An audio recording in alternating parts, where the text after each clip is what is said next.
ನಮಸ್ಕಾರ. First tube ನ ಮತ್ತೊಂದು ವಿಡಿಯೋಗೆ ಸ್ವಾಗತ. ಸ್ನೇಹಿತರೆ, ರಾಜಕಾರಣದಲ್ಲಿ ನಮ್ಮ ಕಣ್ಣಿಗೆ ಕಾಣುವುದು ಕೇವಲ 10% ಮಾತ್ರ. ಇನ್ನುಳಿದ 90% ಇದೆಯಲ್ಲ, ಆ ಲೆಕ್ಕಾಚಾರಗಳು ಕಣ್ಣಿಗೆ ಕಾಣದಂತೆ ನಾಲ್ಕು ಗೋಡೆಗಳ ಮಧ್ಯೆ ಅತ್ಯಂತ ರಹಸ್ಯವಾಗಿ ನಡೆಯುತ್ತೆ. ಪ್ರಧಾನಿ ನರೇಂದ್ರ ಮೋದಿ ಮತ್ತು ಗೃಹ ಸಚಿವ ಅಮಿತ್ ಶಾ ಅವರ ಕಾರ್ಯವೈಖರಿಯಂತೂ ಇಡೀ ಜಗತ್ತಿಗೆ ಒಂದು ಭಾರಿ ದೊಡ್ಡ ಅಚ್ಚರಿ. ಶತ್ರುಗಳು ಊಹಿಸಲು ಸಾಧ್ಯವಾಗದಂತಹ ರಣತಂತ್ರಗಳನ್ನ ಹೆಣೆದು ಒಂದೇ ಏಟಿಗೆ ವಿರೋಧಿಗಳನ್ನ ಕಂಪ್ಲೀಟ್ ಆಗಿ ಮಂಡಿಯೂರುವಂತೆ ಮಾಡುವ ಅವರ ಚಾಣಾಕ್ಷತನ ಇದೀಗ ನವದೆಹಲಿಯ ಪಡಸಾಲೆಯಲ್ಲಿ ಅಕ್ಷರಶಃ ಭಾರಿ ದೊಡ್ಡ ರಾಜಕೀಯ ಭೂಕಂಪವನ್ನ ಸೃಷ್ಟಿ ಮಾಡಿದೆ. ಇಷ್ಟು ದಿನ ತಣ್ಣಗಿದ್ದಂತಹ ಎನ್ಆರ್ಸಿ ಅಂದ್ರೆ ರಾಷ್ಟ್ರೀಯ ಪೌರತ್ವ ನೋಂದಣಿ ವಿಚಾರ ಇದೀಗ ಮತ್ತೊಮ್ಮೆ ಭಾರಿ ದೊಡ್ಡ ಮಟ್ಟದಲ್ಲಿ ಸ್ಫೋಟಗೊಳ್ಳುವ ಎಲ್ಲಾ ಲಕ್ಷಣಗಳು ಕೂಡ ಗೋಚರವಾಗ್ತಾ ಇದೆ. ಭಾರತ ಗೃಹ ಸಚಿವ ಅಮಿತ್ ಶಾ ಅವರು ಇತ್ತೀಚೆಗೆ ಸುಪ್ರೀಂ ಕೋರ್ಟ್ ನ ಕೆಲವು ನಿವೃತ್ತ ಮುಖ್ಯ ನ್ಯಾಯಾಧೀಶರು ಮತ್ತು ಕಾನೂನು ದಿಗ್ಗಜರ ಜೊತೆ ಒಂದು ಅತ್ಯಂತ ರಹಸ್ಯವಾದ ಮತ್ತು ಮಹತ್ವದ ಮೀಟಿಂಗ್ ಅನ್ನು ಮಾಡಿದ್ದಾರೆ ಎನ್ನುವಂತಹ ಸ್ಫೋಟಕ ಮಾಹಿತಿ ಇದೀಗ ಬಟಾಬೈಲಾಗಿದೆ. ಯಾವ ಎನ್ಆರ್ಸಿ ವಿಚಾರದಲ್ಲಿ ವಿರೋಧ ಪಕ್ಷಗಳು ಮತ್ತು ಕೆಲವು ಬುದ್ಧಿಜೀವಿಗಳು ಕೋರ್ಟ್ ಮೆಟ್ಟಿಲೇರಿ ಕಲ್ಲು ಹಾಕುವ ಕೆಲಸ ಮಾಡಿದ್ದರು, ಅದೇ ವಿರೋಧಿಗಳಿಗೆ ಭಾರಿ ದೊಡ್ಡ ತಿರುಗೇಟು ನೀಡಲು ಇದೀಗ ಕೇಂದ್ರ ಗೃಹ ಸಚಿವಾಲಯ ಒಂದು ಬೃಹತ್ ಲೀಗಲ್ ಬ್ಲೂ ಪ್ರಿಂಟ್ ಅನ್ನ ರೆಡಿ ಮಾಡಿದೆ. ಕೇವಲ ಒಂದು ರಾಜ್ಯಕ್ಕೆ ಮಾತ್ರವಲ್ಲದೆ ಇಡೀ ದೇಶಾದ್ಯಂತ ಈ ಕಾನೂನನ್ನ ಜಾರಿಗೆ ತರುವ ಕರಾಳ ಲೆಕ್ಕಾಚಾರ ಇದೀಗ ಅಂತಿಮ ಘಟ್ಟಕ್ಕೆ ಬಂದು ತಲುಪಿದೆ. ಅಷ್ಟಕ್ಕೂ ಗೃಹ ಸಚಿವ ಅಮಿತ್ ಶಾ ಅವರು ನಿವೃತ್ತ ಜಡ್ಜ್ಗಳ ಜೊತೆಗೆ ಮಾಡಿದಂತಹ ರಹಸ್ಯ ಮೀಟಿಂಗ್ ನ ಅಸಲಿ ಅಜೆಂಡಾ ಎಂಥದ್ದು? ಸುಪ್ರೀಂ ಕೋರ್ಟ್ ನಲ್ಲಿ ಭವಿಷ್ಯದಲ್ಲಿ ಎದುರಾಗಬಹುದಾದಂತಹ ಅಡೆತಡೆಗಳನ್ನ ಮೊದಲೇ ಬ್ಲಾಕ್ ಮಾಡಲು ಹೆಣೆದಿರುವಂತಹ ಆ ಡೆಡ್ಲಿ ಮಾಸ್ಟರ್ ಪ್ಲಾನ್ ಹೇಗಿದೆ? ಭಾರತದ ಗಡಿ ರಾಜ್ಯಗಳಲ್ಲಿ ಅಕ್ರಮ ನುಸುಳುಕೋರರಿಂದ ಆಗ್ತಾ ಇರುವಂತಹ ಅಕರಾಳ ಭೌಗೋಳಿಕ ಮತ್ತು ಜನಸಂಖ್ಯಾ ಬದಲಾವಣೆಯ ವಾಸ್ತವವೇನು? ಪಶ್ಚಿಮ ಬಂಗಾಳ ಮತ್ತು ಅಸ್ಸಾಂನಲ್ಲಿ ಬೇರೂರಿರುವಂತಹ ವೋಟ್ ಬ್ಯಾಂಕ್ ರಾಜಕಾರಣಕ್ಕೆ ಅಮಿತ್ ಶಾ ಅವರು ಕೊಡ್ಲಿರುವಂತಹ ಉಕ್ಕಿನ ಪಂಚೆಂತದ್ದು. ಎನ್ಆರ್ಸಿ ಜಾರಿ ವಿಚಾರದಲ್ಲಿ ಅಸದುದ್ದೀನ್ ಓವೈಸಿ ಊರ್ಕೊಳ್ತಾ ಇರೋದಾದ್ರೂ ಯಾಕೆ? ಎನ್ಆರ್ಸಿ ಜಾರಿಯಾದ್ರೆ ಮುಸ್ಲಿಮರಿಗೆ ಏನಾದ್ರೂ ಕಂಟಕ ಇದೆಯಾ? ಬನ್ನಿ ಇವತ್ತಿನ ಎಕ್ಸ್ಕ್ಲೂಸಿವ್ ಡೀಟೇಲ್ ರಿಪೋರ್ಟ್ ನಲ್ಲಿ ಅಮಿತ್ ಶಾ ಅವರ ಎನ್ಆರ್ಸಿ ಮಾಸ್ಟರ್ ಪ್ಲಾನ್ ಮತ್ತು ಆಂತರಿಕ ಭದ್ರತೆಯ ಪ್ರತಿಯೊಂದು ರೋಚಕ ರಹಸ್ಯವನ್ನ ಅತ್ಯಂತ ವಿವರವಾಗಿ ಅರ್ಥ ಮಾಡ್ಕೊಳ್ಳೋಣ. ಪ್ರತಿಯೊಬ್ಬ ಜವಾಬ್ದಾರಿಯುತ ಭಾರತನು ತಿಳಿದುಕೊಳ್ಳಲು ಬೇಕಾದಂತಹ ಮಹತ್ವದ ಮಾಹಿತಿ ಇದು. ಹೀಗಾಗಿ ವಿಡಿಯೋವನ್ನ ಇಲ್ಲೂ ಸ್ಕಿಪ್ ಮಾಡದೆ ಕೊನೆವರೆಗೂ ನೋಡಿ. ಸೊ ವಿಡಿಯೋವನ್ನ ಶುರು ಮಾಡೋಣ. ಆದ್ರೆ ಅದಕ್ಕೂ ಮುನ್ನ ಇಡೀ ದೇಶಾದ್ಯಂತ ಎನ್ಆರ್ಸಿಯನ್ನ ಪ್ರಧಾನಿ ನರೇಂದ್ರ ಮೋದಿ ಅವರು ಜಾರಿಗೆ ತರಬೇಕು ಅಂತ ನಿಮ್ಗನ್ಸಿದ್ರೆ ಎಸ್ ಅಂತ ಕಮೆಂಟ್ ಮಾಡಿ, ಹಾಗೂ ವಿಡಿಯೋಗೆ ಲೈಕ್ ಕೊಡಿ. ಜೊತೆಗೆ ಐ ಸಪೋರ್ಟ್ ಎನ್ಆರ್ಸಿ ಅಂತ ಕಮೆಂಟ್ ಮಾಡಿ.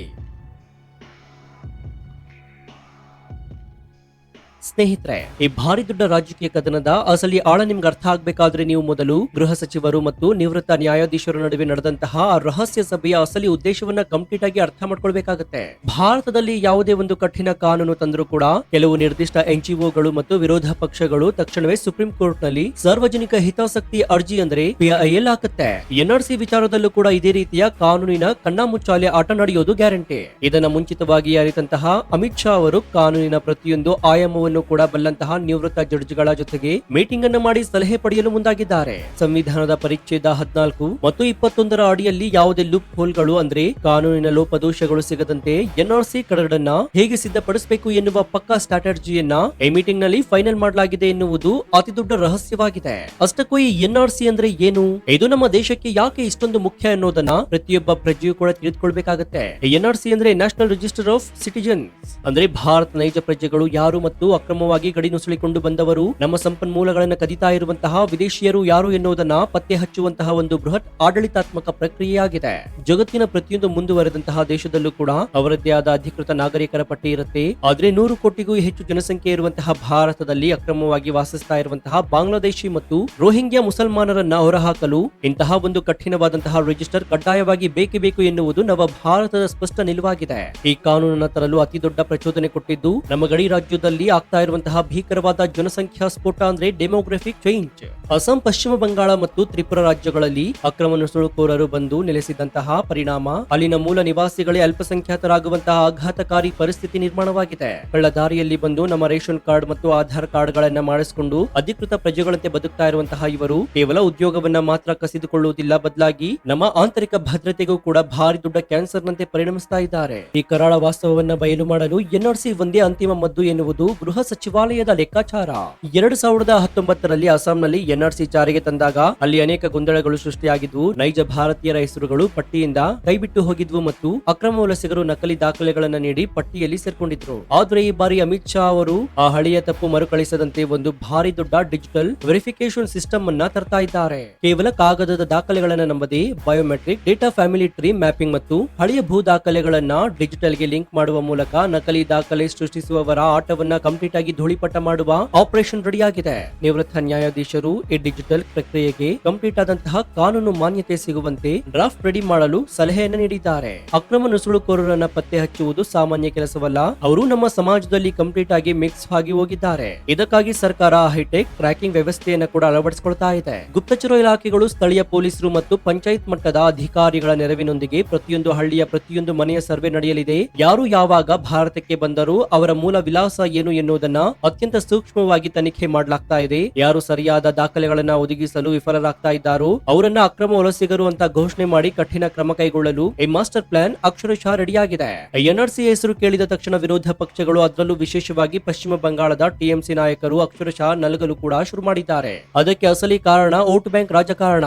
ದಶಕಗಳ ಕಾಲ ಅಕ್ರಮ ವಲಸಿಗರಿಗೆ ಆಶ್ರಯ ನೀಡಿ ಅವರಿಗೆ ವೋಟರ್ ಐಡಿಯನ್ನು ಮಾಡಿಸಿಕೊಟ್ಟು ಅವರನ್ನ ತಮ್ಮ ಸ್ವಂತ ವೋಟ್ ಬ್ಯಾಂಕ್ ಆಗಿ ಬಳಸಿಕೊಳ್ತಾ ಇದ್ದಂತಹ ರಾಜಕಾರಣಿಗಳಿಗೆ ಈಗ ಭಾರಿ ದೊಡ್ಡ ಸಂಕಷ್ಟ ಎದುರಾಗಿದೆ. ಒಮ್ಮೆ ಎನ್ಆರ್ಸಿ ಜಾರಿಯಾಗಿ ವಲಸಿಗರ ವೋಟ್ ಬ್ಯಾಂಕ್ ಪವರ್ ಕಟ್ಟಾದ್ರೆ ಆ ಕಪಟ ರಾಜಕಾರಣಿಗಳ ಅಸ್ತಿತ್ವವೇ ಕಂಪ್ಲೀಟ್ ಆಗಿ ನಿರ್ನಾಮವಾಗುತ್ತೆ ಎನ್ನುವ ಕಟು ಸತ್ಯ ಅವರಿಗೆ ಅರ್ಥವಾಗಿದೆ. ಹೀಗಾಗಿ ಅವರು ಈ ಬಿಲ್ ನ ವಿರುದ್ಧ ಬೊಬ್ಬೆ ಹೊಡಿತಾ ಇದ್ದಾರೆ. ಈ ವಿವಾದದಲ್ಲಿ ಸಾರ್ವಜನಿಕರನ್ನ ದಿಕ್ಕು ತಪ್ಪಿಸಲು ವಿರೋಧಿಗಳು ಸಿಎಎ ಅಂದ್ರೆ ಪೌರತ್ವ ತಿದ್ದುಪಡಿ ಕಾಯ್ದೆ ಮತ್ತು ಎನ್ಆರ್ಸಿ ನ ಲಿಂಕ್ ಮಾಡಿ ಭಾರಿ ದೊಡ್ಡ ಸುಳ್ಳು ಪ್ರಚಾರವನ್ನ ಮಾಡ್ತಾ ಇದ್ದಾರೆ. ಸಿಎಎ ಎನ್ನುವುದು ನೆರೆಯ ಪಾಕಿಸ್ತಾನ, ಅಫ್ಘಾನಿಸ್ತಾನ ಮತ್ತು ಬಾಂಗ್ಲಾದೇಶದಿಂದ ಧಾರ್ಮಿಕ ಕಿರುಕುಳ ತಾಳಲಾರದೆ ಓಡಿ ಬಂದಂತಹ ಹಿಂದೂ, ಸಿಖ್ ಮತ್ತು ಕ್ರಿಶ್ಚಿಯನ್ ಅಲ್ಪಸಂಖ್ಯಾತರಿಗೆ ಪೌರತ್ವ ಕೊಡುವಂತಹ ಕಾಯ್ದೆ. ಆದ್ರೆ ಎನ್ಆರ್ಸಿ ಅನ್ನುವುದು ಅಕ್ರಮವಾಗಿ ನುಸುಳಿ ಬಂದವರನ್ನ ಪತ್ತೆ ಹಚ್ಚುವ ಕಾಯ್ದೆ. ಈ ಎರಡು ಬೇರೆ ಬೇರೆಯಾಗಿದ್ರೂ ಕೂಡ ಕಪಟ ಬುದ್ಧಿಜೀವಿಗಳು ಮುಸ್ಲಿಮರನ್ನ ಗುರಿಯಾಗಿಸಲು ಈ ಕಾಯ್ದೆ ತರಲಾಗಿದೆ ಅಂತ ಸಮಾಜದಲ್ಲಿ ಬೆಂಕಿ ಹಚ್ಚುವ ಕೆಲಸವನ್ನ ಮಾಡ್ತಾ ಇದ್ದಾರೆ. ಅಮಿತ್ ಶಾ ಅವರು ತಮ್ಮ ಮೀಟಿಂಗ್ ನಲ್ಲಿ ಇಂತಹ ಸುಳ್ಳು ಪ್ರಚಾರವನ್ನ ಕಾನೂನಾತ್ಮಕವಾಗಿ ಎದುರಿಸುವ ತಂತ್ರವನ್ನು ಕೂಡ ಹೆಣೆದಿದ್ದಾರೆ. ಇಷ್ಟು ದಿನ ಕೇವಲ ಅಸ್ಸಾಂ ರಾಜ್ಯಕ್ಕೆ ಮಾತ್ರ ಸೀಮಿತವಾಗಿದ್ದ ಈ ಪ್ರಕ್ರಿಯೆ ಇದೀಗ ಪ್ಯಾನ್ ಇಂಡಿಯಾ ಆಪರೇಷನ್ ಆಗಿ ಬದಲಾಗ್ತಾ ಇದೆ. ದೇಶದ ಪ್ರತಿಯೊಂದು ರಾಜ್ಯದಲ್ಲೂ ಕೂಡ ಎನ್ಆರ್ಸಿ ಜಾರಿಗೆ ತರುವ ಬೃಹತ್ ಸಂಕಲ್ಪವನ್ನ ಕೇಂದ್ರ ಸರ್ಕಾರ ಮಾಡಿದೆ. ಮಹಾರಾಷ್ಟ್ರ, ಕರ್ನಾಟಕ ಮತ್ತು ದೆಹಲಿಯಂತಹ ರಾಜ್ಯದಲ್ಲೂ ಕೂಡ ಬಾಂಗ್ಲಾದೇಶಿ ಅಕ್ರಮ ವಲಸಿಗರು ಭಾರಿ ಸಂಖ್ಯೆಯಲ್ಲಿ ಆಕ್ಟಿವ್ ಆಗಿದ್ದಾರೆ. ಅದನ್ನ ಗುರುತಿಸಿ ಹೊರಹಾಕದಿದ್ರೆ ಮುಂಬರುವ ದಿನಗಳಲ್ಲಿ ಅವರು ದೇಶದ ಆರ್ಥಿಕತೆಯನ್ನ ಕಂಪ್ಲೀಟ್ ಆಗಿ ಹೈಜಾಕ್ ಮಾಡುವುದು ಗ್ಯಾರಂಟಿ. ಇಡೀ ದೇಶವನ್ನ ಒಮ್ಮೆ ಜರಡಿ ಹಿಡಿದು ಶುದ್ಧೀಕರಣ ಮಾಡುವ ಐತಿಹಾಸಿಕ ಹೆಜ್ಜೆ ಇದಾಗಿದೆ. ಎನ್ಆರ್ಸಿ ಬಂದ್ರೆ ನಮಗೂ ತೊಂದರೆಯಾಗುತ್ತೆ, ನಮ್ಮ ದಾಖಲೆಗಳನ್ನ ಕೇಳುತ್ತಾರೆ ಅಂತ ಅನೇಕ ಸಾಮಾನ್ಯ ಭಾರತೀಯರಲ್ಲಿ ಆತಂಕವಿದೆ. ಆದ್ರೆ ಅಮಿತ್ ಶಾ ಅವರು ಈ ವಿಚಾರದಲ್ಲಿ ಅತ್ಯಂತ ಸ್ಪಷ್ಟವಾದ ಸಂದೇಶವನ್ನು ರವಾನಿಸಿದ್ದಾರೆ. ನೈಜ ಭಾರತೀಯರು ಯಾರು ಕೂಡ ಭಯಪಡುವ ಅಗತ್ಯವಿಲ್ಲ. ಇದು ಕೇವಲ ಅಕ್ರಮವಾಗಿ ನುಸುಳಿ ಬಂದವರನ್ನ ಪತ್ತೆ ಹಚ್ಚಲು ಮಾಡುವಂತಹ ಪ್ರಕ್ರಿಯೆ. ಭಾರತದಲ್ಲಿ ಹುಟ್ಟಿ ಬೆಳೆದಂತಹ ಪ್ರತಿಯೊಬ್ಬರಿಗೂ ಕೂಡ ಅವರ ಪೌರತ್ವ ಸಾಬೀತುಪಡಿಸಲು 10 ಸುಲಭ ದಾರಿಗಳಿದೆ. ಯಾರು ದೇಶದ್ರೋಹಿ ಕೆಲಸಗಳನ್ನ ಮಾಡಲು ಕಳ್ಳದಾರಿಯಲ್ಲಿ ಬಂದಿದ್ದಾರೋ ಅವರಿಗೆ ಮಾತ್ರ ಈ ಕಾನೂನು ಅಕ್ಷರಶಃ ಸಿಂಹ ಸ್ವಪ್ನವಾಗಿ ಕಾಡುತ್ತೆ. ಭಾರತದ ಗುಪ್ತಚರ ಇಲಾಖೆಗಳು ಎನ್ಆರ್ಸಿಯನ್ನ ಬೆಂಬಲಿಸಲು ಅತಿದೊಡ್ಡ ಕಾರಣ ಅಂತಂದ್ರೆ ಆಂತರಿಕ ಭದ್ರತೆಯ ವಿಚಾರ. ಪಾಕಿಸ್ತಾನ ಮತ್ತು ಬಾಂಗ್ಲಾದೇಶದಿಂದ ಬಂದಿರುವಂತಹ ಅಕ್ರಮ ವಲಸಿಗರಲ್ಲಿ ಅನೇಕರು ಉಗ್ರಗಾಮಿ ಸಂಘಟನೆಗಳ ಸ್ಲೀಪರ್ ಸೆಲ್ಗಳಾಗಿ ಕೆಲಸವನ್ನ ಮಾಡ್ತಾ ಇದ್ದಾರೆ. ಅವರು ಕೂಲಿ ಕಾರ್ಮಿಕರ ವೇಷದಲ್ಲಿ ನಮ್ಮ ನಗರಗಳಲ್ಲಿ ಸೇರ್ಕೊಂಡು ಬಾಂಬ್ ಬ್ಲಾಸ್ಟ್ ಮಾಡುವಂತಹ ಕರಾಳ ಷಡ್ಯಂತ್ರಗಳಿಗೆ ಸ್ಕೆಚ್ ಹಾಕ್ತಾ ಇದ್ದಾರೆ. ಎನ್ಆರ್ಸಿ ಜಾರಿಯಾದ್ರೆ ಇಂತಹ ಪ್ರತಿಯೊಬ್ಬ ಅನುಮಾನಾಸ್ಪದ ವ್ಯಕ್ತಿಯ ಹಿನ್ನೆಲೆಯೂ ಕೂಡ ಕಂಪ್ಲೀಟ್ ಆಗಿ ಬಯಲಾಗುತ್ತೆ ಮತ್ತು ಉಗ್ರರ ನೆಟ್ವರ್ಕ್ ಅನ್ನ ಬೇರು ಸಹಿತ ಕಿತ್ತು ಹಾಕಲು ಭದ್ರತಾ ಪಡೆಗಳಿಗೆ ಇದು ಭಾರಿ ದೊಡ್ಡ ಬ್ರಹ್ಮಾಸ್ತ್ರವಾಗಿ ಸಿಗುತ್ತೆ. ಹಿಂದೆ ಸಿಎಎ ಜಾರಿಗೆ ತಂದಾಗ ದೆಹಲಿಯ ಶಾಹೀನ್ ಬಾಗ್ ನಲ್ಲಿ ತಿಂಗಳುಗಟ್ಟಲೆ ರಸ್ತೆ ತಡೆದು ಭಾರಿ ದೊಡ್ಡ ಡ್ರಾಮಾವನ್ನ ಮಾಡಲಾಗಿತ್ತು. ಇಂತಹ ಪ್ರತಿಭಟನೆಗಳು ಮತ್ತೆ ನಡೆಯದಂತೆ ತಡೆಯಲು ಕೇಂದ್ರ ಸರ್ಕಾರ ಅತ್ಯಂತ ಅಗ್ರೆಸಿವ್ ಆದಂತಹ ಸ್ಕೆಚ್ ಹಾಕಿದೆ. ಶಾಂತಿಯುತ ಪ್ರತಿಭಟನೆಗೆ ಅವಕಾಶವಿದೆ, ಆದ್ರೆ ಸಾರ್ವಜನಿಕ ಆಸ್ತಿ ಪಾಸ್ತಿ ನಾಶ ಮಾಡಿದ್ರೆ ಅಥವಾ ಹಿಂಸಾಚಾರಕ್ಕೆ ಹೇಳಿದ್ರೆ ಅಂತವರ ವಿರುದ್ಧ ನಿರ್ದಾಕ್ಷಿಣ್ಯ ಕ್ರಮ ಕೈಗೊಳ್ಳಲು ಕಠಿಣ ಕಾನೂನನ್ನ ರೆಡಿ ಮಾಡಲಾಗಿದೆ. ಆಡಳಿತ ಯಂತ್ರವು ಈ ಬಾರಿ ಯಾವುದೇ ಪ್ರೆಷರ್ಗೆ ಮಣಿಯದೆ ಅಕ್ಷರಶಃ ಉಕ್ಕಿನ ಮುಷ್ಟಿಯಿಂದ ಕಾನೂನು ಸುವ್ಯವಸ್ಥೆಯನ್ನ ಕಾಪಾಡುವ ಝೀರೋ ಟಾಲರೆನ್ಸ್ ನೀತಿಯನ್ನ ಅಳವಡಿಸಿಕೊಂಡಿದೆ. ಗೃಹ ಸಚಿವ ಅಮಿತ್ ಶಾ ಅವರನ್ನ ಭಾರತದ ಆಧುನಿಕ ಚಾಣಕ್ಯ ಅಂತ ಕರೆಯಲು ಅತಿದೊಡ್ಡ ಕಾರಣ ಅವರ ಈ ದೂರದೃಷ್ಟಿಯ ತಂತ್ರಗಾರಿಕೆ. ಅವರು ಯಾವುದೇ ಒಂದು ಮಸೂದೆಯನ್ನ ಸಂಸತ್ತಿನಲ್ಲಿ ಮಂಡಿಸುವ ಮುನ್ನ ಅದರ ಸಾಧಕ ಬಾಧಕಗಳನ್ನ 100 ಬಾರಿ ವಿಶ್ಲೇಷಣೆ ಮಾಡ್ತಾರೆ. ನಿವೃತ್ತ ಜಡ್ಜ್ಗಳ ಜೊತೆಗಿನ ಮೀಟಿಂಗ್ ಕೂಡ ಇದೇ ತಂತ್ರಗಾರಿಕೆಯ ಭಾಗವಾಗಿದೆ. ಕೋರ್ಟ್ ನಲ್ಲಿ ವಿರೋಧ ಪಕ್ಷಗಳು ಯಾವ ವಾದವನ್ನ ಮಂಡಿಸಬಹುದು ಎನ್ನುವುದನ್ನ ಮುಂಚಿತವಾಗಿಯೇ ಅಂದಾಜಿಸಿ ಅದಕ್ಕೆ ಕೌಂಟರ್ ಕೊಡುವಂತಹ ಡಾಕ್ಯುಮೆಂಟ್ ಗಳನ್ನ ಮೊದಲೇ ರೆಡಿ ಮಾಡಿಕೊಳ್ಳುವಂತಹ ಅವರ ಈ ಶೈಲಿ ವಿರೋಧ ಪಕ್ಷಗಳಿಗೆ ಅಕ್ಷರಶಃ ನಿದ್ದೆಗೆಡಿಸಿದಂತಾಗಿದೆ. ಮೀಟಿಂಗ್ ನಲ್ಲಿ ಭಾಗವಹಿಸಿದಂತಹ ನಿವೃತ್ತ ನ್ಯಾಯಾಧೀಶರು ತಮ್ಮ ಇಡೀ ಜೀವಿತಾವಧಿಯ ಲೀಗಲ್ ಎಕ್ಸ್ಪೀರಿಯನ್ಸ್ ಅನ್ನ ಧಾರೆ ಎರೆದು ಸರ್ಕಾರಕ್ಕೆ ಸಲಹೆಯನ್ನು ನೀಡಿದ್ದಾರೆ. ಮಾನವ ಹಕ್ಕುಗಳ ಉಲ್ಲಂಘನೆಯಾಗದಂತೆ ಮತ್ತು ಅಂತಾರಾಷ್ಟ್ರೀಯ ಕಾನೂನುಗಳಿಗೆ ಧಕ್ಕೆಯಾಗದಂತೆ ಎನ್ಆರ್ಸಿ ಪ್ರಕ್ರಿಯೆಯನ್ನ ಹೇಗೆ ಮುನ್ನಡೆಸಬೇಕು ಅಂತ ಪಕ್ಕಾ ಬ್ಲೂ ಪ್ರಿಂಟ್ ಅನ್ನ ಅವರು ನೀಡಿದ್ದಾರೆ. ಇದರಿಂದಾಗಿ ಕೇಂದ್ರ ಸರ್ಕಾರವು ಸಂವಿಧಾನದ ಚೌಕಟ್ಟಿನಲ್ಲಿಯೇ ಅತ್ಯಂತ ಬಲಿಷ್ಠವಾಗಿ ಹೆಜ್ಜೆ ಇಡಲು ಸಾಧ್ಯವಾಗಿದೆ. ಎನ್ಆರ್ಸಿ ಜಾರಿಯಾದರೆ ಅಕ್ರಮವಾಗಿ ನೆಲೆಸಿರುವಂತಹ ಲಕ್ಷಾಂತರ ಬಾಂಗ್ಲಾದೇಶಿಗಳನ್ನ ವಾಪಸ್ ಕಳುಹಿಸುವ ಭಾರಿ ದೊಡ್ಡ ಸವಾಲು ಎದುರಾಗಿದೆ. ಇದಕ್ಕಾಗಿ ಭಾರತ ಜಾಗತಿಕ ಮಟ್ಟದಲ್ಲಿ ಡಿಪ್ಲೊಮ್ಯಾಟಿಕ್ ಸಮರವನ್ನ ಕೂಡ ಶುರು ಮಾಡಿದೆ. ಬಾಂಗ್ಲಾದೇಶ ಸರ್ಕಾರಕ್ಕೆ ತಮ್ಮ ಪ್ರಜೆಗಳನ್ನ ವಾಪಸ್ ತೆಗೆದುಕೊಳ್ಳಲೇಬೇಕು ಎನ್ನುವಂತಹ ಸ್ಟ್ರಾಂಗ್ ಮೆಸೇಜ್ ಅನ್ನ ರವಾನಿಸುವ ಕರಾಳ ತಂತ್ರಗಾರಿಕೆ ರೆಡಿಯಾಗ್ತಾ ಇದೆ. ಭಾರತದ ಆರ್ಥಿಕ ಮತ್ತು ಸೇನಾ ಬಲದ ಮುಂದೆ ಬಾಂಗ್ಲಾದೇಶವು ಮಂಡಿಯೂರಿ ನಮ್ಮ ಷರತ್ತುಗಳೇ ನಿಯಮಗಳಿಗೆ ಒಪ್ಪಲೇಬೇಕಾದಂತಹ ಅನಿವಾರ್ಯತೆಯನ್ನ ವಿದೇಶಾಂಗ ಇಲಾಖೆ ಸೈಲೆಂಟ್ ಆಗಿ ಸೃಷ್ಟಿ ಮಾಡ್ತಾ ಇದೆ. ಮುಂದಿನ ದಿನಗಳಲ್ಲಿ ಈ ಮಸೂದೆ ಸಂಸತ್ತಿನಲ್ಲಿ ಪಾಸ್ ಆದ ತಕ್ಷಣ ಖಂಡಿತ ಸುಪ್ರೀಂ ಕೋರ್ಟ್ ಮೆಟ್ಟಿಲಿರುತ್ತೆ. ಆದ್ರೆ ಕೇಂದ್ರ ಸರ್ಕಾರ ಈ ಬಾರಿ ಕೇವಲ ವಾದ ಮಾಡುವುದಿಲ್ಲ, ಬದಲಾಗಿ ಖಚಿತವಾದಂತಹ ಡೇಟಾ ಮತ್ತು ರಾಷ್ಟ್ರೀಯ ಭದ್ರತೆಯ ವರದಿಯನ್ನ ಅಸ್ತ್ರವನ್ನಾಗಿ ಬಳಸಲಿದೆ. ಗುಪ್ತಚರ ಇಲಾಖೆಯ ವರದಿಗಳನ್ನ ಮುಂದಿಟ್ಟುಕೊಂಡು ಅಕ್ರಮ ವಲಸಿಗರಿಂದ ದೇಶಕ್ಕೆ ಎದುರಾಗುವಂತಹ ಆಪತ್ತನ್ನ ಕೋರ್ಟ್ ಮುಂದೆ ಕಂಪ್ಲೀಟ್ ಆಗಿ ಬಿಚ್ಚಿಡಲಿದೆ. ಕೋರ್ಟ್ ಕೂಡ ದೇಶದ ಭದ್ರತೆಯ ವಿಚಾರದಲ್ಲಿ ಸರ್ಕಾರದ ಪರವಾಗಿಯೇ ತೀರ್ಪು ನೀಡುವ ಎಲ್ಲ ಸ್ಪಷ್ಟ ಲಕ್ಷಣಗಳು ಕೂಡ ಗೋಚರವಾಗ್ತಾ ಇದೆ.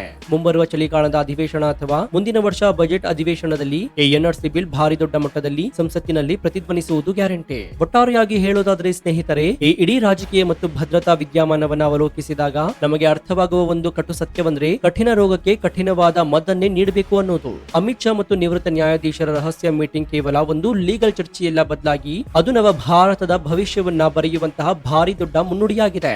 ಅಕ್ರಮ ವಲಸಿಗರನ್ನು ಹೊರಹಾಕಿ ದೇಶದ ಆರ್ಥಿಕತೆ ಮತ್ತು ಭದ್ರತೆಯನ್ನು ಕಾಪಾಡುವ ಈ ಐತಿಹಾಸಿಕ ಎನ್ಆರ್ಸಿ ಮಾಸ್ಟರ್ ಪ್ಲಾನ್ ಅಕ್ಷರಶಃ ಗೇಮ್ ಚೇಂಜರ್ ಆಗಲಿದೆ. ಪ್ರಧಾನಿ ನರೇಂದ್ರ ಮೋದಿ ಮತ್ತು ಅಮಿತ್ ಶಾ ಅವರ ಉಕ್ಕಿನ ಇಚ್ಛಾಶಕ್ತಿಯ ಮುಂದೆ ಯಾವುದೇ ದೇಶದ್ರೋಹಿ ಶಕ್ತಿಗಳು ಮತ್ತು ಕಪಟ ಬುದ್ಧಿಜೀವಿಗಳ ಆಟ ಖಂಡಿತ ನಡೆಯುವುದಿಲ್ಲ ಎನ್ನುವುದು ಮತ್ತೊಮ್ಮೆ ಸಾಬೀತಾಗಿದೆ. ಭವಿಷ್ಯದಲ್ಲಿ ಭಾರತವು ತನ್ನ ಗಡಿ ಮತ್ತು ಪೌರತ್ವವನ್ನ ಕಂಪ್ಲೀಟ್ ಆಗಿ ಸುರಕ್ಷಿತಗೊಳಿಸಿ ಜಾಗತಿಕ ವೇದಿಕೆಯಲ್ಲಿ ಅಜೇಯ ಸೂಪರ್ ಪವರ್ ಆಗಿ ಮೆರೆಯುವುದು 100% ಸತ್ಯ. ಅಮಿತ್ ಶಾ ಅವರ ಎನ್ಆರ್ಸಿ ಮಾಸ್ಟರ್ ಪ್ಲಾನ್ ಮತ್ತು ಆಂತರಿಕ ಭದ್ರತೆಯ ವಾಸ್ತವ ಚಿತ್ರಣವನ್ನ ಎತ್ತಿ ಹಿಡಿಯುವಂತಹ ಈ ಸ್ಫೋಟಕ ರಿಪೋರ್ಟ್ ಇಡೀ ದೇಶಕ್ಕೆ ತಲುಪುವಂತೆ ಹೆಮ್ಮೆಯಿಂದ ವಿಡಿಯೋವನ್ನ ನಿಮ್ಮ ವಾಟ್ಸ್ಆಪ್ ಫೇಸ್ಬುಕ್ ಗ್ರೂಪ್ ನಲ್ಲಿ ಮರೆಯದೆ ಶೇರ್ ಮಾಡಿ. ಇದೇ ರೀತಿಯ ನಿಖರವಾದ ಮತ್ತು ವಿಸ್ತೃತವಾದಂತಹ ಜಿಯೋಪೊಲಿಟಿಕ್ಸ್ ಮತ್ತು ನಿಷ್ಪಕ್ಷಪಾತ ತ್ವರಿತ ಮತ್ತು ಅತ್ಯಂತ ಡೀಟೇಲ್ ಆದ ರಿಪೋರ್ಟ್ ಗಳಿಗಾಗಿ ನಿಮ್ಮ ನೆಚ್ಚಿನ ಫಸ್ಟ್ ಟ್ಯೂಬ್ ಯೂಟ್ಯೂಬ್ ಚಾನಲ್ ಅನ್ನು ಈಗಲೇ ಸಬ್ಸ್ಕ್ರೈಬ್ ಮಾಡಿಕೊಂಡು ಪಕ್ಕದಲ್ಲಿರುವಂತಹ ಬೆಲ್ ಐಕಾನ್ ಅನ್ನು ಪ್ರೆಸ್ ಮಾಡಿ. ಇದರಿಂದ ನಾವು ಹಾಕುವ ಹೊಸ ವಿಡಿಯೋಗಳ ನೋಟಿಫಿಕೇಶನ್ ಮೊದಲು ನಿಮಗೆ ಸಿಗುತ್ತೆ. ಮತ್ತೊಂದು ಕುತೂಹಲಕಾರಿ ವಿಡಿಯೋದೊಂದಿಗೆ ನಿಮ್ಮನ್ನ ಭೇಟಿ ಆಗ್ತೀನಿ. ಅಲ್ಲಿಯವರೆಗೂ ಎಚ್ಚರದಿಂದ ಇರಿ, ದೇಶ ವಿದೇಶದ ಆಗು ಹೋಗುಗಳನ್ನ ಗಮನಿಸ್ತಾನೆ ಇರಿ. ಇದಾಗಿತ್ತು ಈ ಕ್ಷಣದ ವಿಶೇಷ. ನೋಡ್ತಾ ಇರಿ ಫಸ್ಟ್ ಟ್ಯೂಬ್ ಕನ್ನಡ. ಧನ್ಯವಾದ.